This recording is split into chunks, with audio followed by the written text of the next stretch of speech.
About a year ago, ESPN did an all-time NBA rank where they ranked players all-time in every position from point guard to center and made a top 10 list. Now with all-time teams included in NBA 2K18, we have every player of all time in their prime, and I'm going to do a 1 through 8 single elimination tournament with the center position. Players will be ranked depending on how ESPN ranked them. Each game will be on Hall of Fame difficulty, each player controlled by the computer, so that it's specifically up to the player's build, attributes, badges, etc. to determine who comes out on top. Our first matchup, number 1 seeded Kareem Abdul-Jabbar against number 8 seeded Patrick Ewing. Looking at it on its face value, obviously they're both great centers, but Kareem certainly has the advantage. Kareem, arguably the greatest player of all time, 6 championships, 6 MVPs, all-time leading scorer in NBA history, taking on a formidable opponent in Patrick Ewing, who was very good in his Knicks days, and you know, he was a formidable center, but not on the level of Kareem. Kareem hitting some tough shots here. He's up 2-1. But Patrick Ewing, people underrate his mid-range game. He had a great mid-range game. He could shoot it. He had the fadeaway he could go to, and he's hitting some tough shots to stay in this game right now with Kareem. They're about the same size. I think Kareem might have an inch on him. And this is Kareem from his prime back in his Milwaukee days, where he was pretty damn athletic as well. He wasn't just the Kareem on the Lakers that would go, you know, just go to the sky hook all the time. This Kareem would get inside, he would throw it down. He could really do it all. He really was a legit center. Patrick Ewing with the strong take. This was a back and forth game. I thought Kareem was going to handle this easy. Kareem's up by 2 right now. Like I said, I thought Kareem was going to take care of business real easy, but look at the tough shots Patrick Ewing is putting up. He's scrapping, he's getting rebounds. He was a pretty decent rebounder in his day. Obviously, you don't make the top 10 list of centers all time if you're not a decent rebounder. But like I said, Kareem was just on a different level. You see Kareem getting blocked, getting it back, getting the tough roll to go. They're going back and forth. Like I said, I couldn't believe that this game was so back and forth. Tough shot by Patrick Ewing, man. He's hitting tough shots to stay in this game. Another tough one off the glass. He's up by 1. Tough fadeaway in Kareem's face. He misses, but he's able to get the board again and go back up. He's on game point right now. Kareem's got to get a bucket if he wants to have a chance. Patrick Ewing with a block, grabs it. Kareem with the block. They're going fucking back and forth. Ewing with the block, and he's able to finish it off. 8 upsets the 1 seed. In the second matchup, we have the number 4 seeded Shaquille O'Neal taking on Hakeem the Dream Olajuwon as the 5th seed. Higher seed starts with the ball, so Shaq's going to start with it. This is a battle of 2 different styles. We got Shaq, who is just a powerful player. This is Shaq on the Lakers in his absolute prime. Hakeem beat him in the NBA Finals, but that was when Shaq played for Orlando. He was a little bit younger, not as experienced, a little more naive. But this is a battle of styles. Shaq is just a power player. He's got the post hook. He's got the drop step. That's about all Shaq's going to really go to. Hakeem he's a strong center, don't get me wrong, but he's more of a finesse guy. He's got, you know, they call it the dream-like up and under for a reason. He's got the shimmies. He's got the hop shots. He's got all of those things in his favor. He's much quicker than Shaq. But we see Shaq with the jump shot. Boy, if you don't get... I don't know what's going on there, but you see Hakeem with the post hop shot. Hakeem he's a handful, but Shaq is something different, man. Shaq's athleticism and strength in his prime was just something that we really have never seen before. Maybe if you go back to Wilt Chamberlain, maybe. But Shaq's athleticism and his strength was just something that dominated the NBA for many, many years. This is a good game. 6-5, Shaq is up. The hook, he goes up by 2. It's back and forth. Something that I noticed with these one-on-ones is the player that gets hot first usually wins the game because they're able to hit more difficult shots, more contested layups, more contested post shots. You see Shaq just boarding. He's just too powerful for Hakeem to deal with, but Hakeem gets a tough one to go there. He's still in it, only down by 2. Shaq kisses it off the window. Hakeem's got to get a bucket if he wants to have a chance. He's down by 3, trying to work it inside, misses the layup. Shaq was there, but Hakeem's got to make that, and Shaq's going to be able to finish this one off. Relatively easy, 11-7, decent game, but I thought it would have been closer than this. Shaq's moving on to the semifinals. In our next matchup, the 6th-seeded Moses Malone is not in the game, so we're going to have to replace him with the next available person. Number 9 on the list was George Mikan, so he will fill in for Moses. Next matchup, we have number 3-seeded Bill Russell taking on number 6-seeded, really number 9-seeded George Mikan, filling in for Moses Malone. Now, this was probably the worst game you will ever see in your entire life, so I'll just speed it up here. This is basically a summary of the game. Mikan struggled to score. Bill Russell struggled to score. What the fuck are they doing? Eventually, Bill Russell was able to pull it out. He was able to hit a couple tough layups, dunks, post fadeaways, just enough points. We know Bill Russell is a great defender, not really a great offensive player. He was able to pull it out, and he's moving on to the semifinals. Our last semifinal, number 2-seeded Wilt Chamberlain taking on number 7-seeded David Robinson. Fun fact, David Robinson actually recorded a quadruple double while playing for the Spurs in his career. Pretty crazy stuff.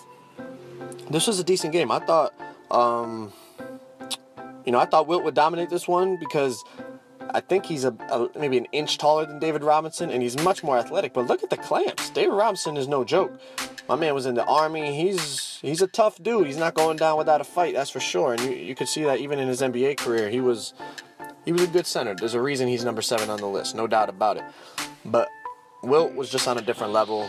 Wilt hits very, very tough post shots. He's unbelievably athletic. And the thing about him is he is a great interior defender. You see him contesting everything. Even all the shots David Robinson is making, it's very, very difficult shots. Look at this fadeaway, though. Damn. He's got it, but kissing it off the window by Wilt.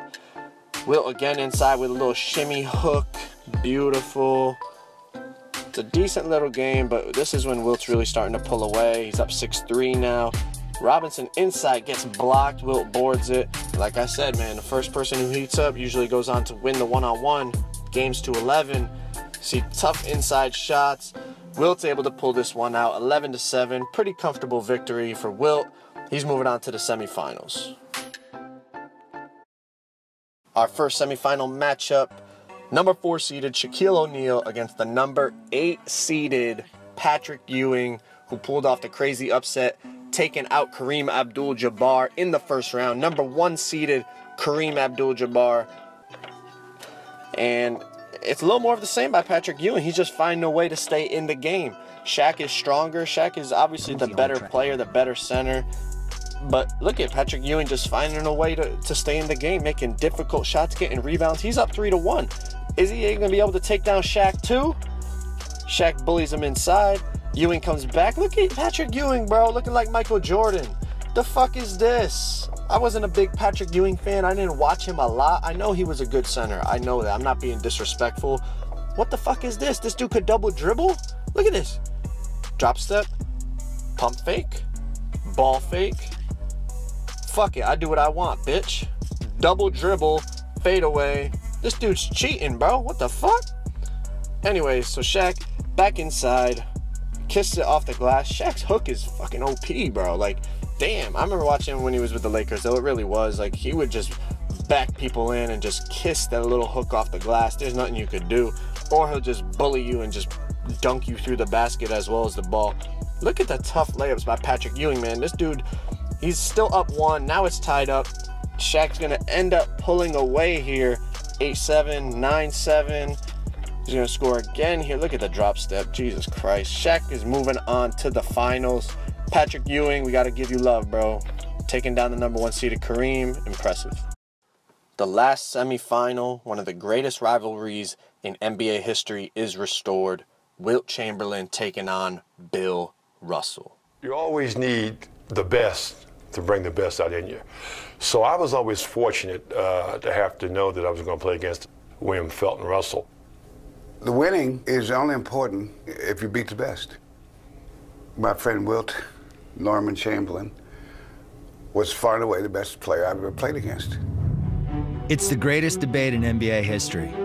Russell or Chamberlain? From 1959 through 1969, They played each other an astonishing 142 times.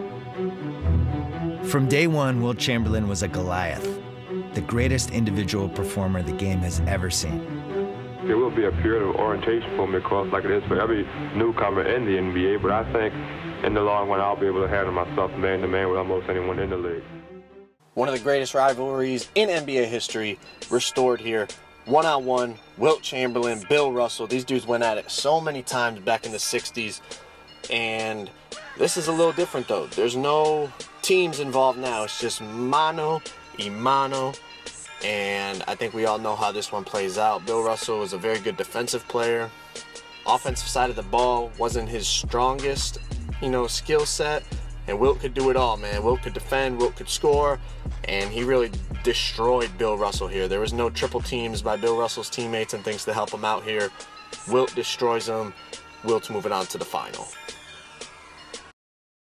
And in the final of the all-time centers one-on-one tournament, it's the two most dominant centers of all time, hands down. Wilt Chamberlain taking on Shaquille O'Neal, and it was a good battle, man. Arguably the two strongest centers of all time, both of them weighing over 300 pounds throughout the duration of their career. Explosive athletes. Those of you that don't know, Wilt ran track in college. He was a high jumper. The dude was a freak athlete, bro, weighing 300 to 320 pounds for his whole NBA career. Shaq weighing probably 310 to 330 his whole NBA career. Explosive, agile, quick, beast mode centers. The two most dominant centers in NBA history, no doubt about it, these two right here. At least physically. You can make the argument maybe Kareem, but it was a good battle here. Wilt gets the strip. It's tied up 3-3. Wilt's going to drive inside, get the tough layup to go, give himself a lead. Another tough layup, give himself a 2-point lead. Shaq getting blocked. Wilt is actually a little taller than Shaq, despite what they list him at.